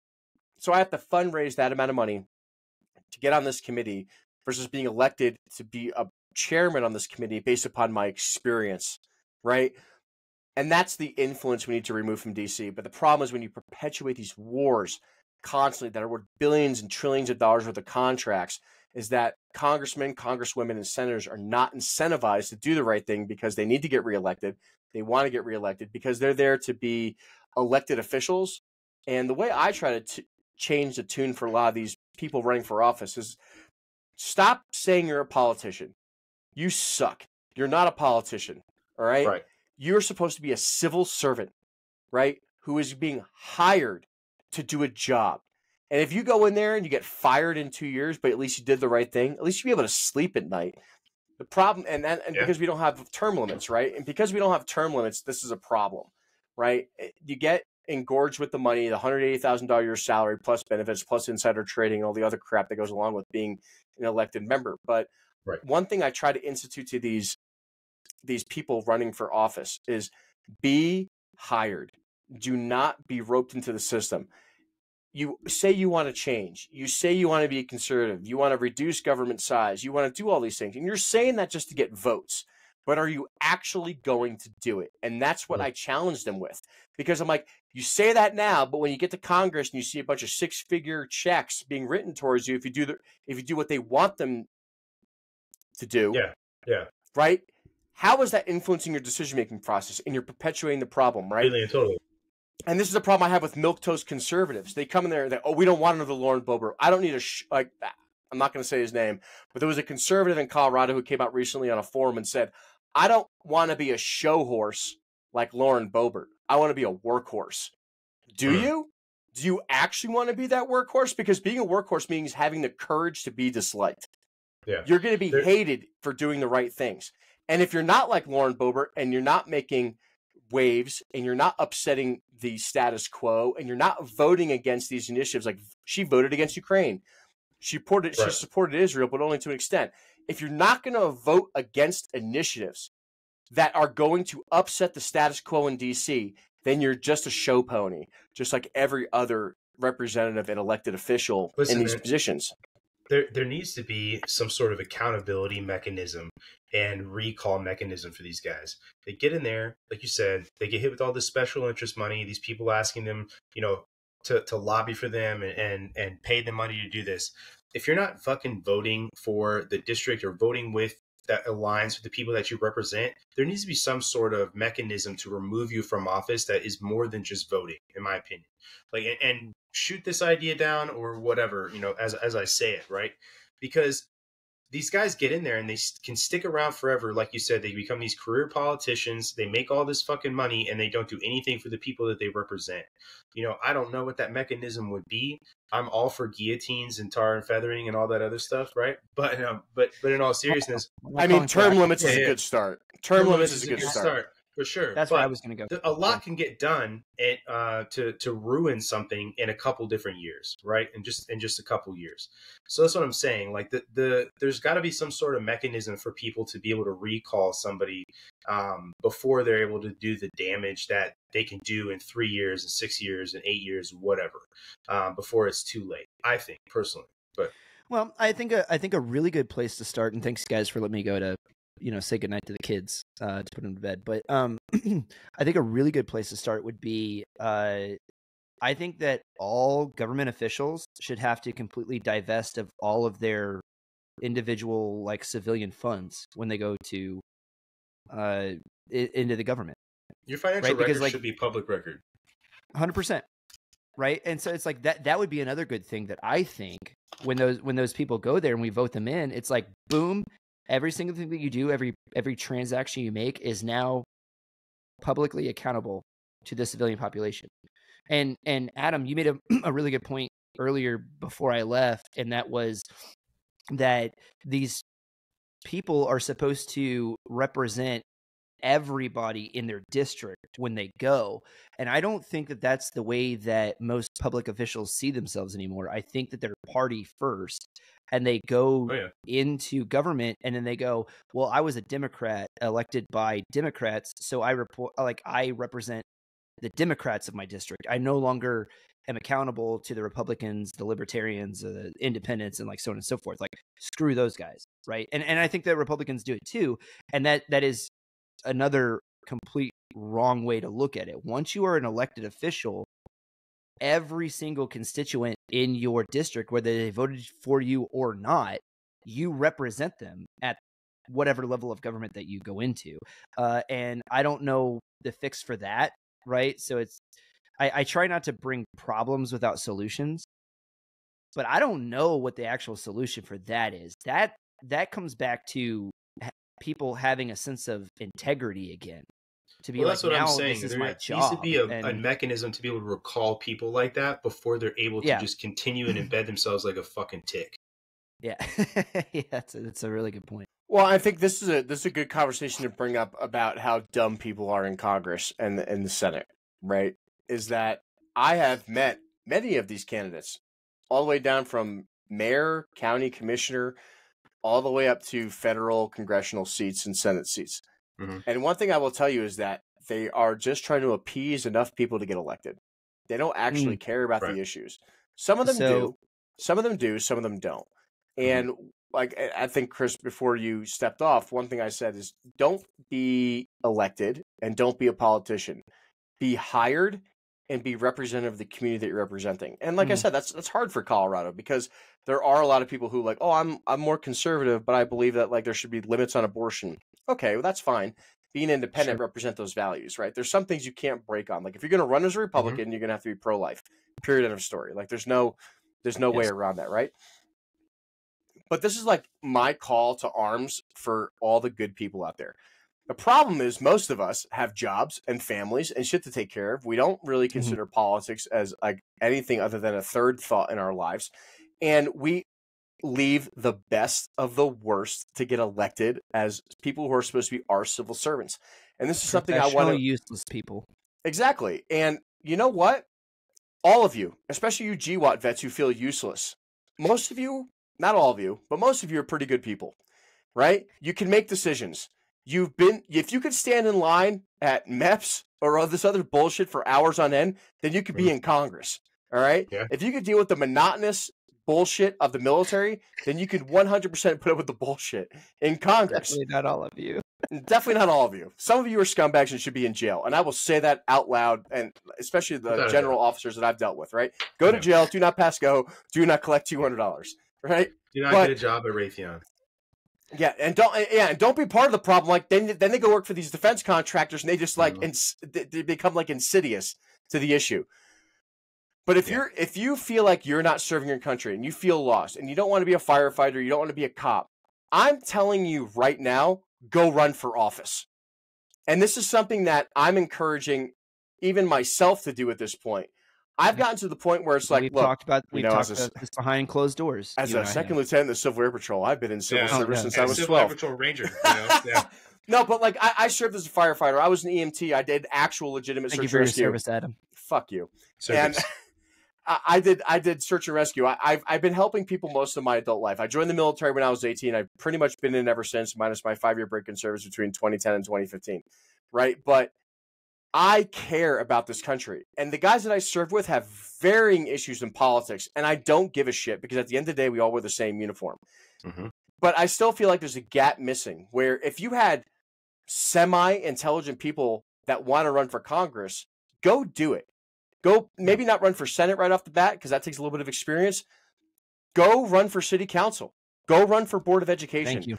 Go be a mayor because your local politics fucking matter. I will tell you, the local politics, especially in Weld County, Colorado. I'm a farmer, I'm an oil and gas guy, and I'm in the military. And the people that represent in my district are a bunch of liberals who don't even know where I live, but apparently I'm their constituent, right? Yep. And this is something that, you're going to take a little bit less pay. You're going to take a hit. But you decided to serve and join the military for $30,000 a year. So why can't you go be a mayor for your town for $12,000 a year? Because you want to know what? There are dumb people in the government that are making decisions that impact the way your family, your kids, your wives, your husbands, and everything else react every single day. And if you keep letting dumb people get elected, then we're going to keep having these stupid fucking podcasts for the next 10 years talking about how everything's fucked up and how, well, let's make some more memes. Fuck your memes. Let's go run for office. Yep, I said seriously. Let's go run for office. You need to, if you want to fix this country, you got to start fucking locally. You got to start in your neighborhood. You got to figure out how to fucking box the government out, keep them out. You got to figure out who the people are in your neighborhoods, in your towns, in your districts, and what they do. Learn what they do, and then do it better if they're fucked up. It's the only way. It's like the fucking clean your room thing that Jordan Peterson says. How can you fix the fucking house? How can you fix the neighborhood if your room's not even fucking clean? I bet you most people can't even name their local politicians, but they could tell you who fucking Lauren Boebert is for sure because he was giving off handies in the fucking theater. But they could tell you all these people that are actually. First of all, that is a fine vixen, and you will watch you keep Lauren Boebert's Lauren's actually name. But here's the thing: out of your Dorothy Mantooth is a saint. Right? Yeah. You keep your liver spotted hands off my mother. No, one thing, and actually that's one thing I deal with a lot is like, oh my God, how could you be pro Lauren Boebert? I'm like, she gives hand jobs. She gives hand jobs to guys in theaters. I'm like, I don't care what you do in your free time. And I don't. And this, I feel bad because I almost got myself slapped with a purse. Some lady threw a coffee cup at me over this. Really? But yeah. It got pretty serious because I was trying to give them like demographics and like electoral vote, density and things like that. And I'm like, if you guys don't start doing something, you're going to lose. And they're like, don't tell us what to do. I'm like, I don't know. I just went to Trump's house and you didn't. So why don't you listen to what I'm trying to say? But every time somebody attacks me about Lauren Boebert, they're like, well, Lauren Boebert is a country hussy. And I sat there and went, ma'am, how many children do you have? This is like, I swear to God, she's like an 82-year-old woman. She's like, I have 4 wonderful children. I'm like, how many grandchildren do you have? She's like, I have 6 amazing grandchildren. I'm like, how many hand jobs did you have to give to get that family? Right.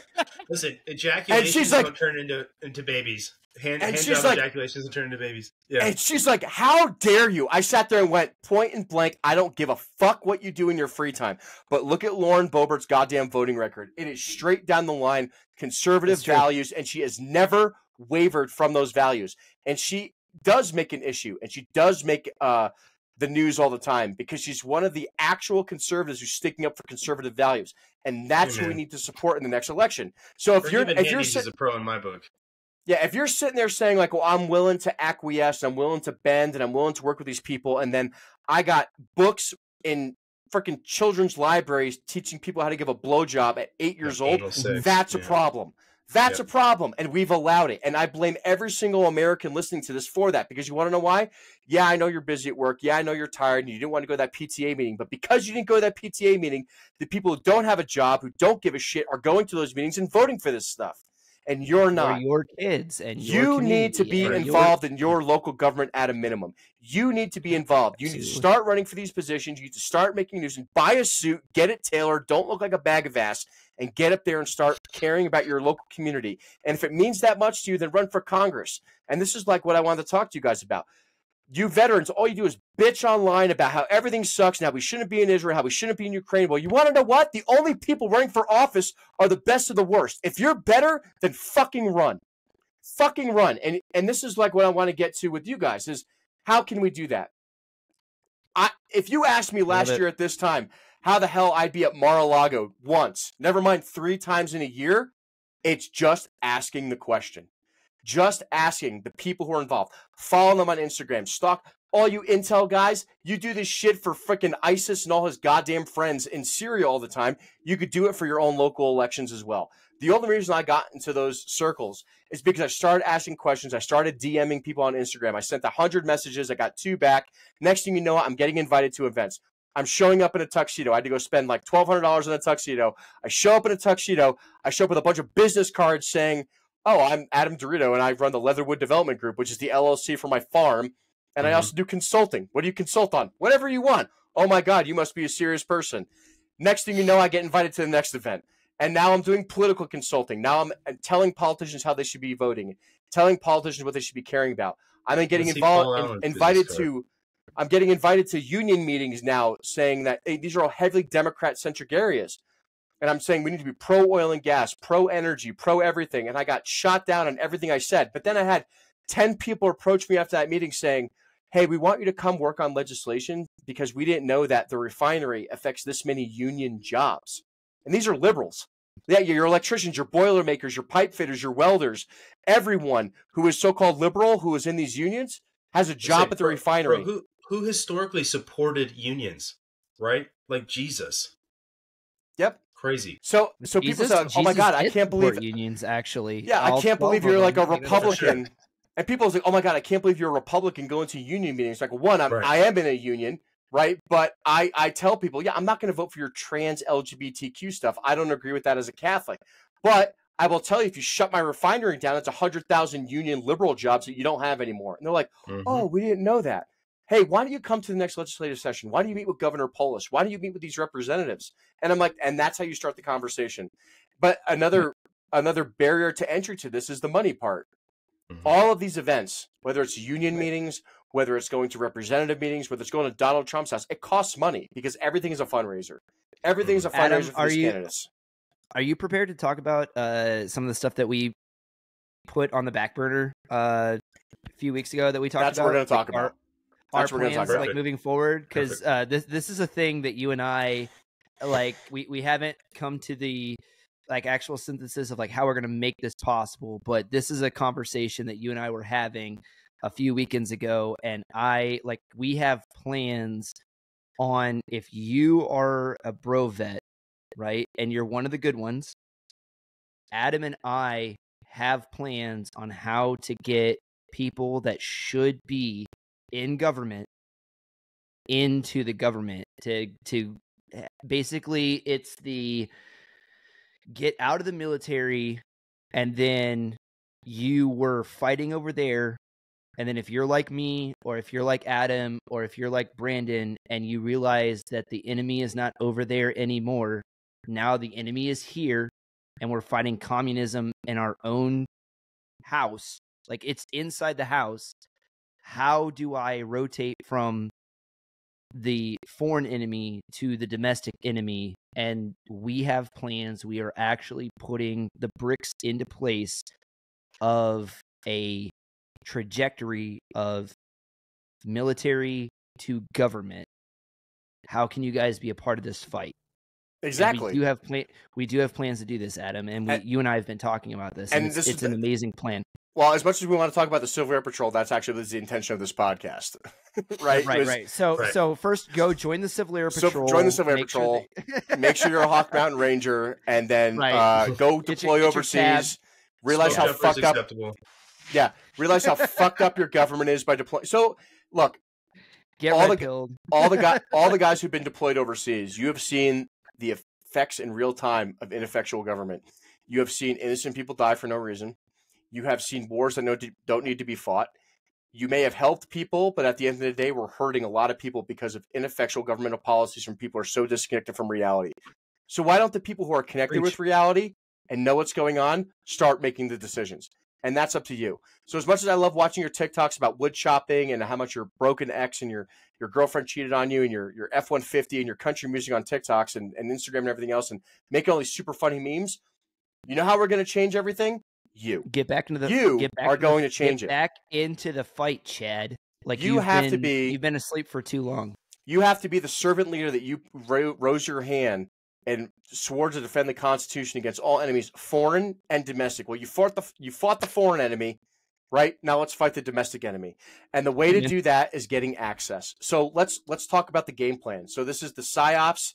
This is the intelligence operation that you, as former veterans and current veterans, are going to do to actually affect your governmental change. One, go out and buy a fucking suit or a fucking blouse and the suit pants like Hillary Clinton, all right? Yep. Go get it tailored. Go invest in yourself and look like you're fucking serious. Can I talk about that for a second? Get the damn suit tailored. Like, go in, actually get your shoulders measured, right? Take the suit. It costs like an extra $40. You can take a $200 suit and make it look like a $1,500 tuxedo just by going and getting it tailored. Okay? Buy it a little big at first. Make sure that the shoulder pads go over your delts because a suit can always be taken into the back. It can never be let out. Okay? Like I'm giving you guys pearls. I'm dropping pearls right now. Right? The pants, make sure that you get them like a little long at first and then get them hemmed so they break right over the cuff of your shoe. Okay? Like it's super simple, but a man in a suit that is tailored to his body, where the jacket starts at his shoulders and comes immediately into his waist and it was made for you, that guy walks into a room, and if you know how to wear it, like, it makes all the difference in the world. Adam, and I know you can talk about Pride this. Month segment. Yes, exactly. That's how you go into an embassy party, and that's how you look like the guy that everybody wants to talk to. So it's funny because go to the bar, order a double bourbon on the rocks, and then just hold the drink all night long. That's it. That's all you've got to do. That's it. And the funny thing is like Affairs of the Civil and the Friday Guard on Instagram joke about this shit all the time. And I actually know those guys in person. I've met with those guys. We're kind of joking, but when we say we're going to the fucking embassy parties, we're being fucking serious. The embassy parties are your own government interventions, right? And getting a tailored suit, investing in yourself is important. You're not just going for a job interview. And obviously it's know your audience too. Like, I can't show up in a 3-piece fucking suit to when I go to farmers events, but then I have a good pair of jeans. I wear my cowboy boots. I got a good fucking pearl snap shirt on, right? Know your fucking audience. Right? Like, you're not going to show up as an ODA wearing a fucking tuxedo to fucking Syria. That would be funny and fucking hilarious, and you should do that. Right. An entire ODA should show up to some fuckhead's house in Dayazir in a tuxedo. ZZ Top. Out of a fucking with the nods on and the skull crushers. But just in an AH fucking 6 Little Bird and just fucking wreck shit in tuxedos, because that would be funny.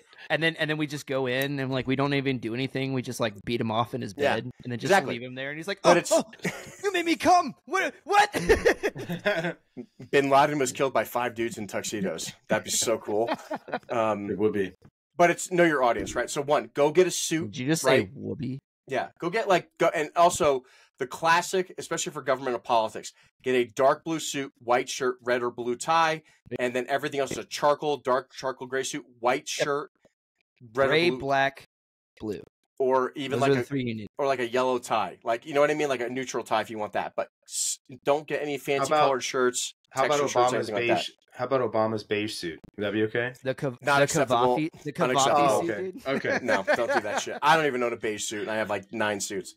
But so the first thing is like if you're not trying to run for Congress, obviously off the bat, that's 90% of us are not going to try to run for Congress. But this is how you show up to your city hall meetings. This is how you show up. Show up looking serious. Ask your questions. Also, go in there with like a predetermined list of questions, like 3 to 5 questions about issues that are affecting things, and make it and do the Trump tactics. 5 to 8 seconds, no longer than 30 seconds. If you can't get your point across in less than 30 seconds, you're going to look stupid and no one's going to listen to you. Boys, go in and look at yourself in the mirror, put your suit on, and do the thing where you look at yourself in the mirror and you made like you were preparing for your E5 board. It's the same exact thing. You've already done this, right? You've already done this multiple times in your career. You've stood before sergeants major. You have presented yourself. You're already ready. It's just take the same tactics, apply them again, get the correct uniform for now the thing that you're trying to do, and then go do it. You're already there, guys. Like we're just giving you the keys. Yeah. So first, if you want to run for government, or you're going to run for government because we're telling you to, because the only way to save America is through good veterans who have seen this bullshit happen for 20 years, and the only way we're going to change it is through ourselves. Might as well just fucking do it by force. Overtake the government. Perform your own insurrection legally. And by legally, I mean overthrow your own elected politicians. Because like I said, you're going to go to these you're going to go to these county board of commissioners meetings. You're going to go to these mayoral meetings for your towns and realize how dumb everybody is. They're all fat, lazy, old people who are retired, and they don't care about your values because they're retired. They're just trying to make the masses happy at a minimum in order to keep getting reelected. No, they're all just trying to get reelected. 95%. If like a bunch of 20 to 30 to 40-year-olds walk in there in a suit and start asking 3 to 5 hard questions, get themselves on YouTube or Instagram from whatever film thing they're doing. Like my perfect example is like the videos I sent you. Those guys, Chad Goes Deep. Yeah, like Chad. They're a bunch of young dudes who are just going up there like, hey, city of Los Angeles, we want the right for us to party. 10 million views. 10 million views, and they showed up in Hawaiian shirt, right? You can do the same thing by asking legitimate questions that aren't complicated. Yes. And then also make these people answer the questions. That's why I said don't go over 20 to 30 seconds with your why are children being exposed to LGBTQ material? I'm a Christian. These aren't following my values. Please explain to this. Go. Make them answer the questions. Make them yes or no questions. Don't give them any options to answer complicated questions, right? So, like, I've met Roger Stone. I've met Donald Trump Jr. I've met Lauren Boebert. I've met, Donald Trump and his guys. You have to ask simple questions, right? So get a suit, show up with questions, and then stick to your principles. One thing I always say when I stick to principles is I am a conservative, I am a constitutionalist, I am a conservationist, and I'm a conservative, right? I give them the 4 C's, right? So constitutionalist, conservative, conservationist, constitutionalist, right? Unless I said that. Did I say that twice? Conservationist. You said conservative twice. No, I'm just being a smart ass. Conservationist. Dived up. Yeah. Dip, dodge, duck, dive, and dodge. Yeah, conservative. Oh, no, I'm sorry, Christian. I'm a conservative, I'm a Christian, I'm a constitutionalist, and I'm a conservative, right? Those are your 4 C's. If you go in there with your 4 C's, they're simple. Everyone understands it. And the reason I say Christian is because I'm Catholic, but not everyone agrees with Catholicism, but I envelop all the non-denominationals at the same time. I say conservative because I'm going to go with the pro-abortion, anti-pro-abortion rhetoric, right? I'm going to be smaller government, everything else. I'm a constitutionalist. So the way I tell people to argue this is when it comes to transgender rights. It's like, you know what? You're right. If you want to cut your dick off, you can do whatever you want as long as you're over the age of 18. You can do whatever you want when you're an adult. When it comes to Second Amendment rights, hey, I live in a state that limits mag sizes and everything else, but at the end of the day, I should be able to own an Apache attack helicopter and an Abrams tank if I can own it, right? Yep. And especially when it comes to abortion, especially this is critical for Colorado. I tell people, you should see Brandon and I's F-14, dude. Dude, I want one so bad. This is my favorite fighter plane of all time. He's my goose. I was about to say, don't tell Chris because I'm going to eject Ojito and he's going to die. I'm going to cry in the ocean over his body. Oh no! Tell Aaron love. Yeah, tell Aaron. Aaron comes and rescues us. That or Adam. Now that we know he's a Civil Air Patrol Ranger. Oh my God! That's right. He's Civil Air Patrol. He'll come get me. Adam and Aaron. So when I tell people, especially when it comes to transgender issues or abortion issues with Constitution, especially in states like Colorado or Washington, for example, right? You know what? I, as a conservative Christian, do not agree with your decision to abort your children. However, the Supreme Court has ruled that since it is not a constitutional right, that is up to the states to decide what they want, and you have the free right to do that. I would encourage you not to, but I can't tell you what to do because we all come from different faith backgrounds. We all come from different environments. So, as a constitutionalist, I support your right to do whatever you want. I would encourage you not to. However, I believe in the Constitution up first before anything else. And conservationist. So even when it comes to oil and gas, military, everything else, I'm a farmer. You know, I'm a farmer, and I believe in clean water and clean air, and I abide by the EPA regulations in oil and gas. And being an energy-free economy is the best way to reduce emissions overseas, reduce emissions in India and China, because we're being an America first, drill baby drill type of economy. So if I tell people to rely on the 4 C's all the time, which is conservative, Christian, constitutionalist, conservationist, you can't lose, even if you're trying to bridge the gap and break bread at the table with Democrats, because that's key to understand, is that there's Democrats and there's liberals and there's independents and everything else, right? So this is how you have to use your messaging. Use your 4 C's, get a suit, right? Know your talking points, have your 3 to 5 questions, and know your 4 C's, right? If you know your 4 C's, you can go in there to any conversation and then stick to that agenda. You don't need to go off into this diatribe. Like I watched one lady at one conservative electoral group meeting where she went on for 30 minutes about Cuba. Everyone stopped listening to you after 90 seconds. Nobody cares. Okay. About Cuba? Socialism and everything else. You know, and the problem is, if it's like when I hear some of these conservatives, oh, the cabal of the GOP is doing this. Shut the fuck up. The only people who use the word cabal is ISIS. Okay. Just stop talking. Nobody gives a shit about what you're talking about. Okay. So we have the suit, have your questions, stick to your 4 C's. The number 4 most important thing which we need to discuss is fundraising. Okay? Because unfortunately, politics costs money. And all of you, most of you are fucking broke. All right? It costs money to go to these events. You want to go to a Donald Trump event? I mean, I even posted that on my Facebook the other day. Minimum entry fee is $1,000. Right? And that's not including your plane tickets, your hotels, and everything else. So tell them our plan, Adam. Right? So the plan is, like, I have an LLC, right? And I am a consulting group now, right? And you guys probably have LLCs in different groups. What we want to do, and this is not a money grab, all right? We are not trying to make money off of anybody. I don't make any money off of any of the legal work I've done. I've spent over $250,000 of my own money fighting the federal government by myself. But what we can do, actually, let us each talk. This entire studio that you see, all of my audio, video equipment, everything in here, I am in debt above my eyeballs to buy all this stuff so that I can be on the internet and sound good and look good. Brandon, I don't know how much you want to share about like the amount of stuff that you've bought, but like we're not. I don't have anybody fucking funding this. That's for sure. Nope. This whole operation, this whole podcast is just me, and then my wife does a lot of the edits for me because she's really good at that, like the edits for the actual posting for the podcast, and I do all the clips. But yeah, no, dude, this takes up my fucking time. This takes up my money. I don't make money doing this shit. Like, not at all. This is not paying my bills by any means.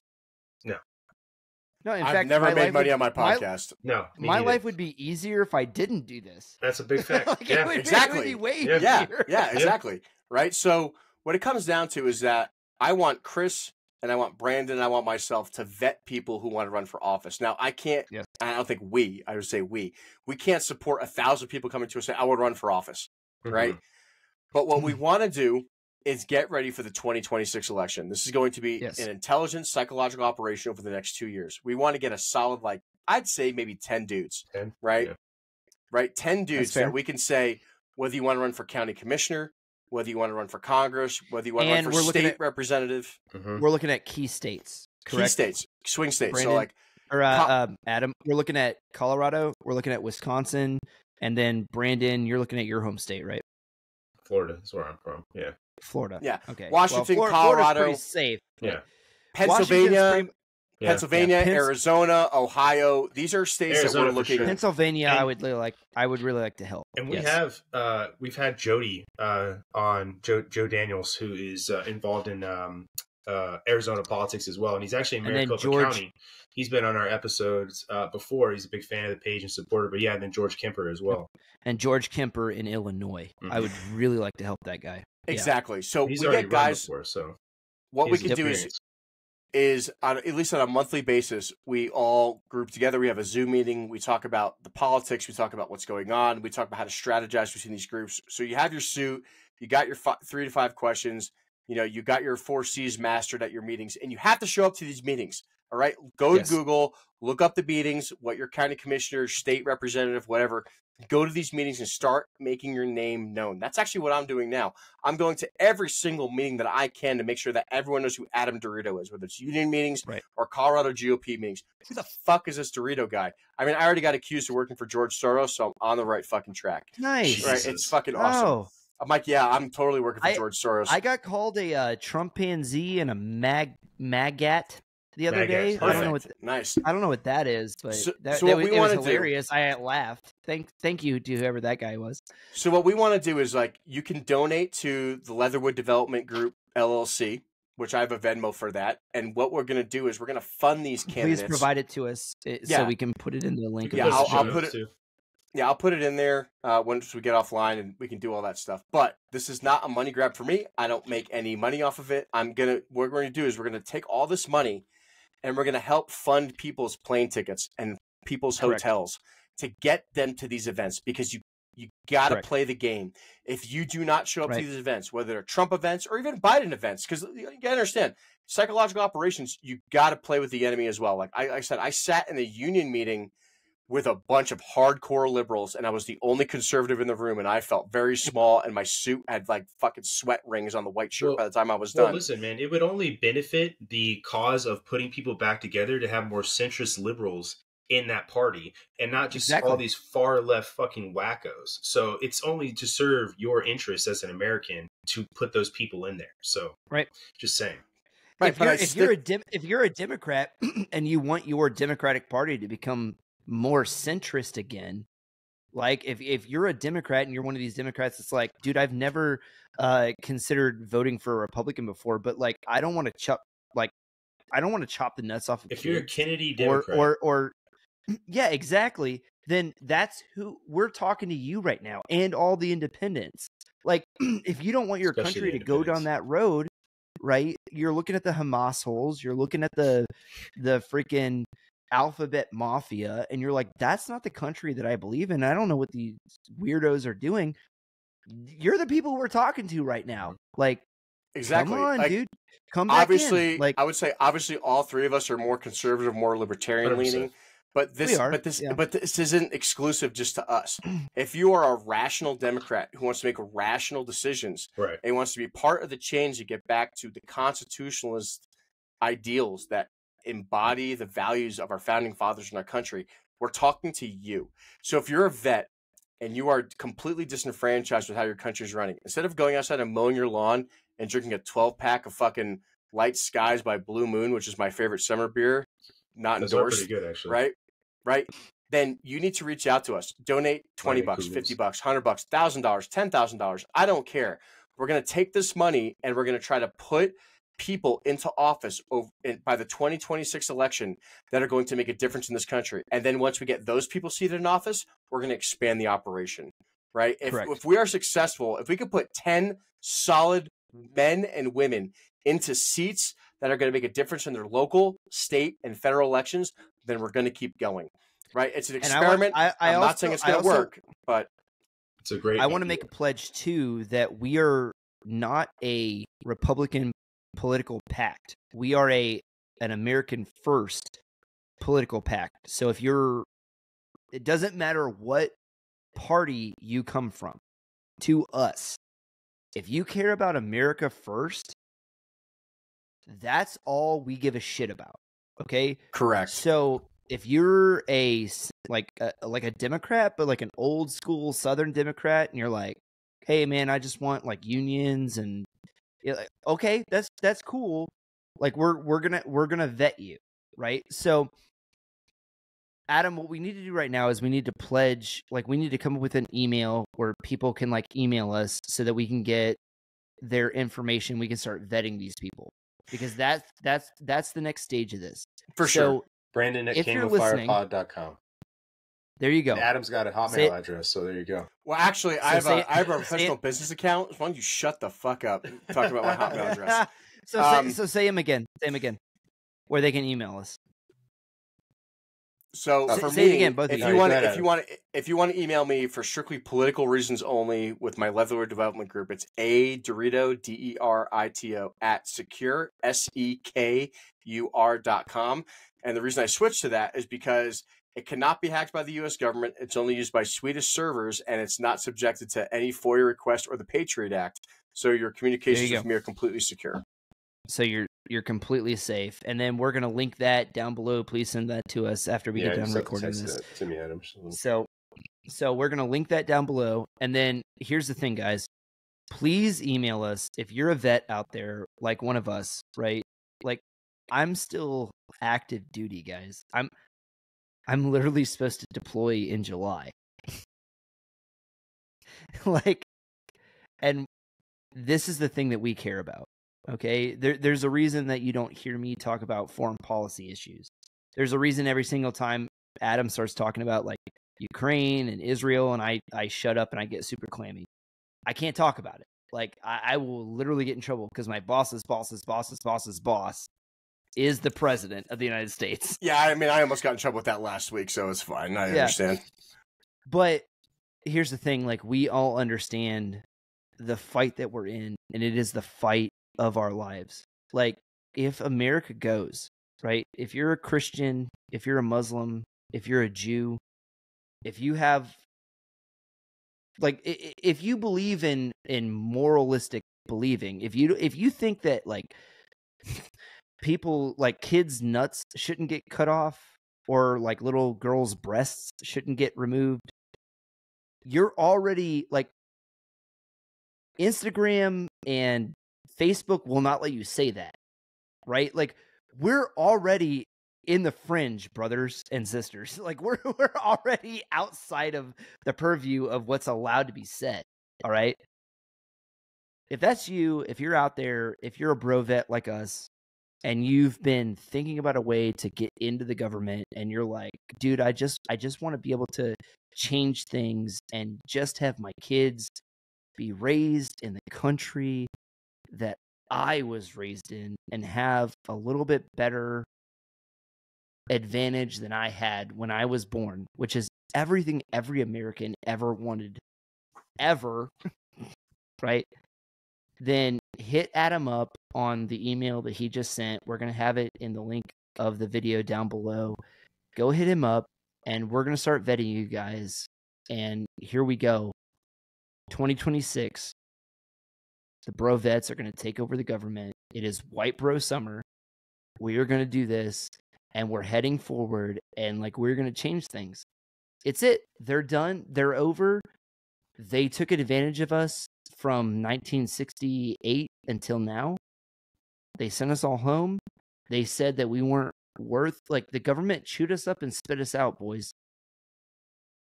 No longer. Yeah, I completely agree. We're coming back with a vengeance. I mean, I got my VA disability claims back today, and they denied every single claim that I made. Every single one of them was military injury related. So, I mean, it's like, well, I could sit here and just take a dick, or I can go out there and like overthrow the administration legally. Exactly. By putting on my suit, legally, knowing my 3 to 5 questions, your 4 C's, knowing my 4 C's, and then getting the funding necessary for me to get to these events to overthrow these administrative leaders. Also, the government taught you, like, okay, so you're infantry.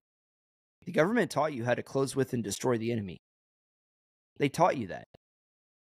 They don't want you to use it. If you're an engineer, the government taught you how to destroy every obstruction that was ever in your way. That's my 12s out there. If you're a 13 Fox or any of the 13 series, the government taught you how to lay on rounds. Guys, they gave you every tool. They just don't want you to use it. The idea is to get you out of the government and then go, please go away and never be here ever again. There's no money in people that are dead because they over-medicate veterans. Exactly. There's no money in people that are healthy. There's only money in people that are sick. please get off your ass. Listen, I love you guys. I love you guys so much. And I'm also preaching to myself too, damn it, tonight. Please get off your ass. Go to a local VA meeting, go to a local government meeting, go to a local freaking Republicans meeting. Whoever, I don't care. I don't care if you're liberal. I don't care if you're a Republican. I don't care if you're a libertarian. I don't care if you're an independent. Just go, get involved, and take your government back. The system works if you work the system. What they are counting on is that you give up. All you gotta do is show up. All you got to do is show up. I promise you, like, there's a coworker I had, his name is Nick Shelton, and he wrote a book called The Introvert's Guide to Taking Over Their Universe. And it's on Amazon. You guys should go buy it. And awesome. he just retired from the refinery I worked at, and he is going to be my chief of staff if I ever get elected, because he's a black guy and I need minorities in my organization. Oh my right? God.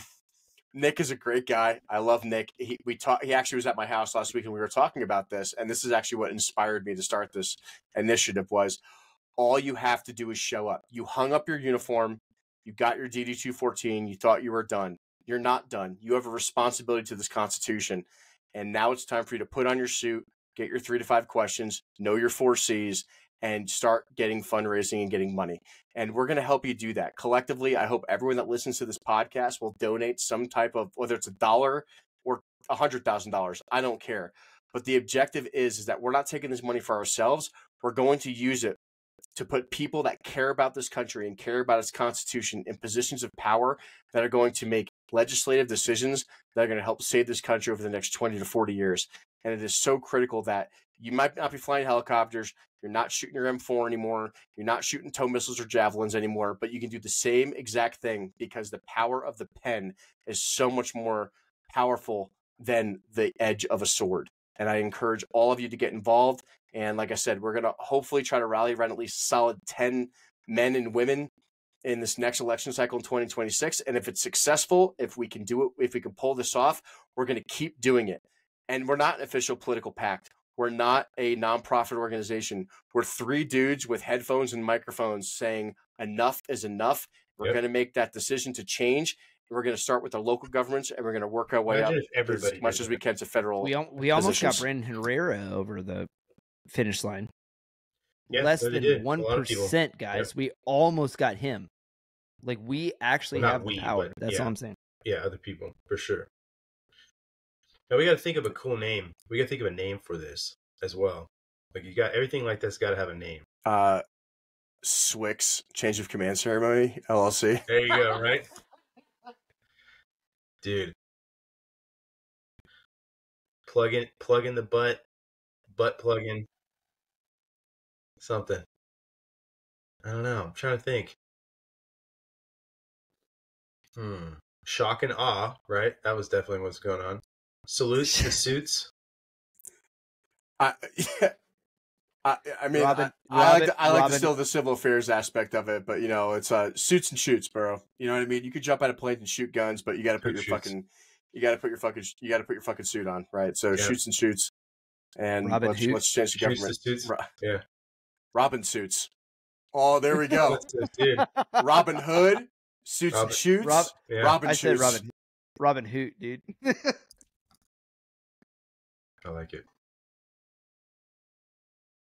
I really hope that inspires some people to understand that you can watch all the podcasts you want. You can listen to all the stuff that you want. You can sit there and bitch in the comments. You can send all the funny memes to me as you want, and I'll repost them all the time, obviously, because that's all I do half the day is repost memes that people send me. But at the end of the day, you're not changing shit. You're not changing shit. You have to put the suit on. You have to go to those meetings. You have to be the person running for office. And I encourage the people that are really because look, like I said, we're not getting you elected as a politician. We're getting you hired as a civil servant, and you're going to get attacked. You're going to We're not even getting you hired. We're not even getting you hired. Give us 10 people, and we will get you in the door. And then, like every other sergeant ever that's ever gone to the board, it's on you after that. Yeah. We're giving you the money we're gaining the money for you to go to the interview. And it's on you after that. And I believe in meritocracy, brothers and sisters. If you can get there, and I know for a fact from our community, if I can get you in the room, then you'll take it from there. And I'll go to some of these, and we'll go to these events with you. Yeah. At the end of the, that's what we're offering. Yeah, at the end of the day, like whether it's myself, Brandon, or Chris, we will go to these events with you. You know, like we'll team up. You know, like Step Brothers style. You know, like there's so much room for activities in here. You know, but we want to go to these events with you. We want to hand out the business cards. We want to shake the hands.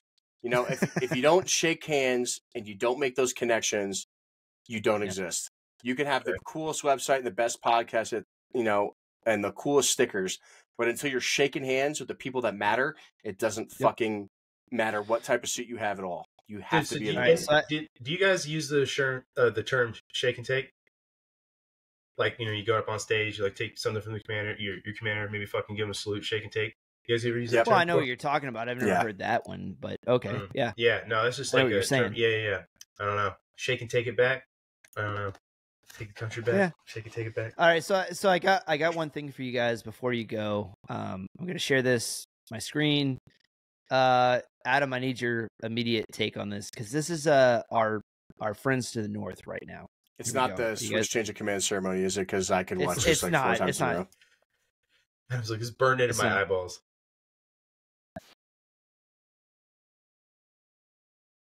Oh, there's no audio, bro.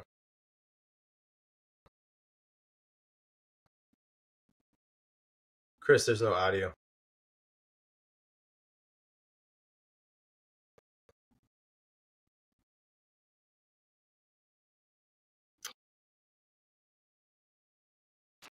So, what's your take on that, bro? Well, there was no audio. I said it a few times. There's no audio. Oh no, there was no audio. That whole 30 seconds okay. cut out. But regardless, I have seen that, and it is what it is, right? These are the people that are elected positions. They are now trying to speak woke, Gen Z terminology that I'd hear from like half the goddamn privates in freaking Kuwait, and I want to stab them in the face. They wrote and published a woke, like popular jargon Harry Potter. Have you seen that? Please God, no. Dude, it's fucking hilarious. I'm gonna find this shit. Now they're gonna ruin Harry Potter for me. My life is over. Yeah. It's fucking awesome. What do you mean awesome? Like it's hilarious. It's funny. It's awesome as in like a 12-inch dildo is awesome? Is that what you're saying? I mean, if you think 12-inch dildos are awesome, you do what you do in your own time. I just think it's funny. So it's all right here. So I'm just gonna read you the first page, Adam. Chapter 1, the boy who wasn't unalived, right? The boy who lived, right? Mr. and Mrs. Dursley, number 4 Privet Drive, liked flexing that they were basic, thank you. To be honest, they were the last people you think would be sus because they were all fax, no printer. Mr. Dursley was adulting at a film called Grunnings, which made drills. He was a dummy, thick... No, I'm going to keep going. Dummy, thick man with hardly any neck, although he had an absolute unit of a mustache. Mrs. Dursley was a total Karen. That's literally... This is like a published version of Harry Potter. A published version of Harry Potter. It's terrible. All right, so when you come to these interviews with Brandon, Chris, and I, you better show up in a suit. And if you speak any of the words that Brandon just mentioned, you're automatically disqualified from trying to run for office. True. I don't care if you're trying to run for... Pick, please. If you even try to run for the commissioner of sanitation for your city, I'm going to immediately disqualify you from throwing garbage away if you speak like that. I will say this. If you say that you have an absolute unit of a mustache, I'll allow that one. That's it. I mean, that's only qualified for me. Right. Yeah. Adam has an absolute unit of a mustache. Right. That's okay. You can say that. Right. Yeah. Just don't introduce yourself as dummy thick. So in review, get a suit. Come up with the 3 to 5 questions, know your 4 C's, and let's get you some funding to get you these events and get you in the door. And that's how we're going to overturn some government seats between now and 2026. And I encourage all the listeners to I Came With Fire podcast to get on board, to make a difference in your community. You hung up your uniform, but that doesn't mean you can't put on a suit, right? So do the right thing. And the 4 C's, again, they were like cock, cunt, country. Christian, conservatism. Oh, that's right. Conservationist. Go ahead, Adam. Yeah, so you are a conservative, Christian, constitutionalist, conservationist. right? Yeah. So know your forces. Can I say a thing before we sign off, guys? Sure. All right. So tonight, everybody, there's a reason I'm a little more drunk than usual. I sent my my dog of 13 years.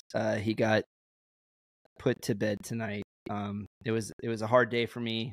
I don't usually show up this drunk. I'm sorry, everybody. Please forgive me. It's just a thing. I'm here. I'm doing the thing. I'm still here. If you guys made it this far into the podcast, then you know me a little bit more than 90% of the people in my life know me. So he was good. His name was Louis.